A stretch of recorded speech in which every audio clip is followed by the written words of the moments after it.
E eu queria pontuar uma coisa aqui no começo para vocês, que essa mentoria, embora aborde a visão de vários países, é uma mentoria para nós brasileiros, para você brasileiro. E a importância também de abordar a visão de várias culturas e de outros países, como eles trabalham com a morte, como eles concebem a morte e o pós-morte e a magia, a feitiçaria, é justamente porque no plano espiritual essas barreiras geográficas não existem. E o tempo também no espiritual é completamente diferente do tempo que temos aqui no mundo físico, no plano sensível. E você vai entender agora, nessa primeira aula, que eu vou levantar uma questão muito importante, que eu acredito que tem que ser sim a primeira a ser levantada, porque definindo a resposta para esta pergunta, você vai conseguir definir toda a sua trajetória dentro da necromancia. Claro, você já leu a apostila dessa aula, Mitos da Morte. E a pergunta é o seguinte: por que eu resolvi colocar uma aula específica sobre as múmias, que tem a ver com a matéria de antropologia e história? Vocês vão entender no final. Bom, eu acredito que todos já tiveram, em algum momento da vida, inclusive até na escola, na matéria de história, sobre as múmias egípcias. Mas pouco se fala sobre as múmias dos Andes e o que acontece até hoje na Indonésia. As múmias, por exemplo, dos Andes, como vocês puderam ver, elas tinham um papel social e político, porque havia a crença de que o espírito continuava vivo e manter o corpo ali em estado mumificado fazia essa conexão com o espírito. Era como se a múmia fosse de fato um fetiche, e é, porque a matéria ainda serve como um ponto referencial para conexão com o espírito. E nós vemos isso na necromancia. Quando a gente utiliza, ela foi se dando gradualmente por questões políticas. E isso é extremamente natural da gente entender. É só a gente tirar a visão que a gente tem hoje, que o Estado é laico, nós nascemos no Estado laico. Então vamos tirar essa visão que a gente tem e ir para a visão daquele tempo, daqueles povos. Porque a religião e a política andavam uma intrínseca à outra, não havia separação. E a marginalização da necromancia, que foi se dando gradualmente, teve essas influências políticas. Em algumas regiões passaram a ver como charlatanismo. Pessoas que não eram sacerdotes oficiais, trabalhar com o contato com os mortos, seja para mancia, oraculação, eram vistas como charlatãs, porque elas não tinham permissão legal, não eram reconhecidas como sacerdotes para isso. Inclusive, até na mumificação também, havia sacerdotes específicos para aqueles ritos. Então, pessoas que... Qual foi o impacto de marginalizar os cultos aos ancestrais? Qual foi o impacto que o cristianismo causou no psicológico do homem moderno, por ter se desligado do contato com a morte e com os mortos de uma forma mais natural?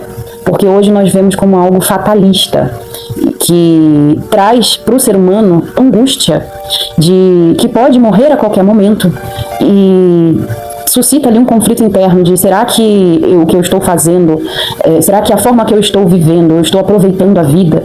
E isso faz com que a pessoa, principalmente nos dias atuais, no século XXI, desenvolva muita ansiedade por querer conquistar coisas a todo custo, o mais rápido possível, como se houvesse um reloginho ditando, né, que quando você tiver certa idade, você tem que terminar os seus estudos, depois entrar para a faculdade, depois casar, depois comprar uma casa, ter filhos, etc. Nós vemos a morte como uma força motriz para mover esses processos.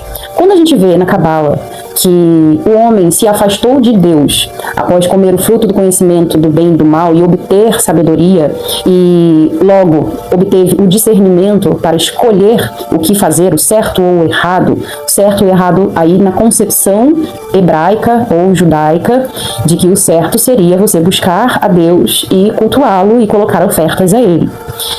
Esse seria o certo na cabala judaica. Mas entrou aí a possibilidade do homem se libertar quando ele obteve o fruto de Daat, dessa subserviência a Deus. E a morte, ela não entrou na criação por conta exatamente disso, mas o homem passou a ter consciência da sua finitude quando obteve o conhecimento sobre a sua existência como um ser separado de Deus. E a morte, nessa interpretação do Satanás, nós nos tornamos imortais, mas para conseguir esses feitos grandiosos, nós precisamos vencer algumas limitações, que foi explicado por Nietzsche, que são as limitações culturais impostas, a moralidade e desenvolvermos a nossa própria ética, o nosso próprio senso moral, para que assim nós possamos ir adiante e não repetirmos apenas a cada geração comportamentos esses que não trazem mudança. Então, o que Nietzsche coloca ali, no resumo, é que você vai conseguir transcender o senso comum sendo diferente, fazendo a diferença. E assim você se tornará imortal pelos seus feitos, por ter trazido modificação cultural e sociológica, e até de crenças. Então, quando a gente vê no cristianismo, colocado ali, que Jesus venceu a morte, bom, é uma das feitiçarias mais utilizadas, uma tecnologia mais utilizada dentro da necromancia. E a gente tem a utilização de objetos, de talismãs e de totens, e utilização de objetos que vão concentrar a energia da morte ou de uma divindade que seja máscara da morte, onde você vai utilizar objetos para concentrar ali o macrocosmos no microcosmos. Assim como a gente vê o assentamento de Exu e Pombagira, para que a gente tenha um ponto energético de conexão com um poderoso morto, que Exu e Pombagira é um poderoso morto. Então, a feitiçaria necromântica, ela vai se utilizar de elementos, de objetos, para que a gente consiga canalizar aquela energia. É muito natural vermos necromantes carregando amuletos que têm em sua matéria ali feito de ossos, com símbolos de caveira, porque isso faz essa conexão tanto mental com o que aquele símbolo carrega, aquele simbolismo, né, aquele entendimento, quanto energeticamente. Mas, claro, eu posso elucidar para vocês aqui. Bom, eu coloquei na apostila as origens da Quimbanda. É um culto a ancestrais e a poderosos mortos, mas você, como necromante, e essa mentoria é sobre necromancia, você já compreendeu que cultuar Exu e Pombagira, que seria a necrolatria, culto aos mortos, não se limita apenas a você obter proteção, a obter feitos mágicos, onde Exu e Pombagira vão cuidar ali dos seus caminhos e suscitar situações ao seu favor. Você não vai ser só apenas um pedinte por cultuar Exu e Pombagira. Então, quando a gente entende que existe a necrognose, que é o conhecimento advindo dos mortos, e você, como necromante, precisa obter conhecimentos, então você vai ter a visão sobre Exu e Pombagira como mentores nas suas práticas de necromancia também.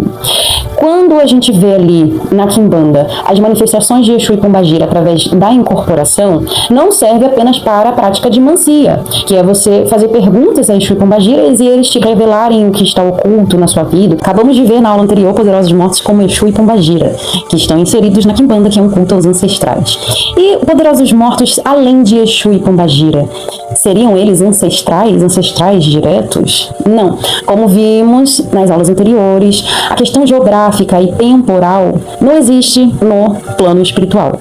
Existem vários submundos, várias camadas aí, várias zonas de habitação de espíritos, e temos esses poderosos mortos que podem estar ali em diferentes zonas, em diferentes áreas, em diferentes submundos, que em vida praticavam feitiçaria, necromancia ou culto a alguma divindade, que eram muito mais próximos às divindades do que nós.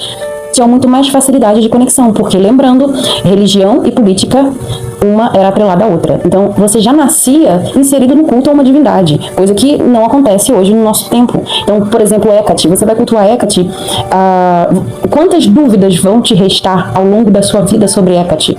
Porque você não tem nascimento inserido numa cultura que cultua Hecate.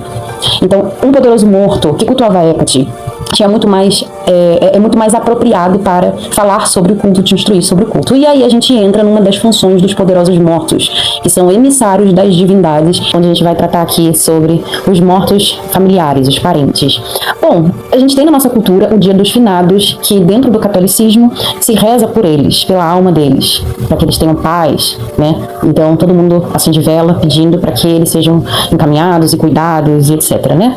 E dentro da necromancia, quando a gente vê as outras culturas aí, como elas cultuavam os seus mortos queridos, temos até hoje, por exemplo, na Indonésia, as múmias de seus parentes, que na data específica são enfeitadas, etc.